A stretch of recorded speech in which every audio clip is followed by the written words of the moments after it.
Hello sir, మీ పేరు? సంజీవ్ కుమార్. తెలంగాణలో కాంగ్రెస్ వచ్చి 2 ఇయర్స్ అవుతుంది దగ్గర. ఇప్పుడు డిసెంబర్ వస్తే 2 ఇయర్స్ అవుతుంది కదా. ఎలా ఉంది సార్ వాళ్ళ పరిపాలన? మంచిగా ఉంది సార్, పర్వాలేదు. మంచిగుందంటారా? అంటే పథకాలు ఇవన్నీ ఇవ్వడం అన్ని కరెక్ట్. ప్రజలు సోమరులు అవుతున్నారు అంటున్నారు కొన్ని ఇవ్వడం. అది కామన్గా సోమరిపోతులు అవుతుంది కదా సార్. అది పథకాలు సోమరిపోతులు చేస్తున్నారు. బీఆర్ఎస్ పార్టీ గురించి ఏం చెప్తారు సార్? బీఆర్ఎస్ పార్టీ గురించి ఏం చెప్తారంటే సార్, బీఆర్ఎస్ కూడా తెలంగాణ తీసుకొచ్చిన పార్టీ.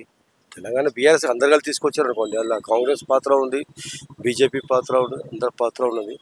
బీఆర్ఎస్ కూడా 10 సంవత్సరాలు పాలించింది కాబట్టి అది కూడా ఓకే, నాట్ బ్యాడ్.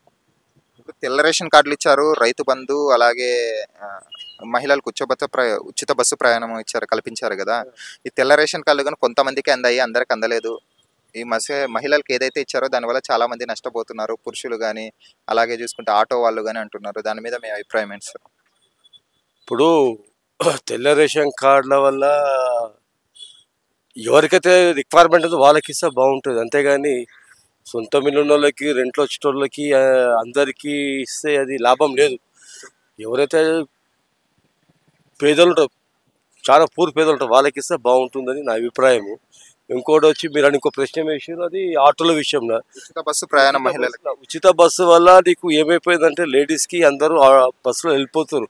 ఓకే, దానివల్ల నీకు ఆటో వాళ్ళకి చాలా నష్టమే కదా. పైగా మన దేశంలో బతకాలంటే ఆటోలు వాళ్ళకు ప్రాబ్లమే. ఇప్పుడు ఎవరైనా లేడీస్ ఏం చేస్తారు, అందరు బస్సులో వెళ్ళిపోతారు. జెంట్స్ అయితే బండ్ల మీద పోతారు. పురుషులు టికెట్ కొనుక్కున్నా కానీ మాకు సీట్లు లేవు అంటున్నారు వాళ్ళు. 100% కదా సార్. ఇప్పుడు ఎవరైతే ఫ్రీ వచ్చిందనుకోండి, ఫ్రీ వస్తారు, ఎవరైనా ఎక్కుతారు. ఎవరైనా కానీ అది ఫ్రీ బస్సు వస్తుందంటే ఎక్కి పోతూనే ఉంటారు. అట్లాంటప్పుడు పురుషులకు అది ఇబ్బంది పడుతున్నారు. ఎందుకంటే వాళ్ళు టికెట్ తీసుకెళ్తే వాళ్ళకి సీట్ దొరకదు కదా. లేడీస్ కొట్టాలేము, లేడీస్ లేపలేము కదా.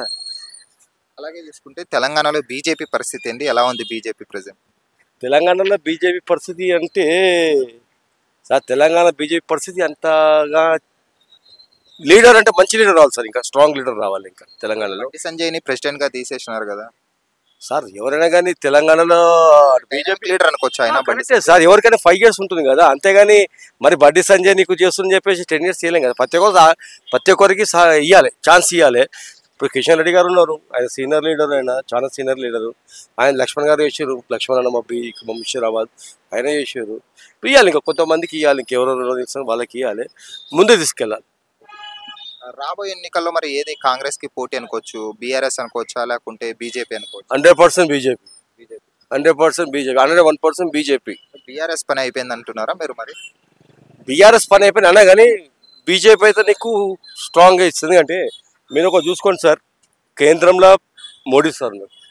మోడీ గారు ఉన్నాక మోడీ గారు తీసుకొచ్చే పథకాలు ఎలా ఉన్నాయి, మోడీ గారు దేశాన్ని ఎలా పాలిస్తున్నాడు.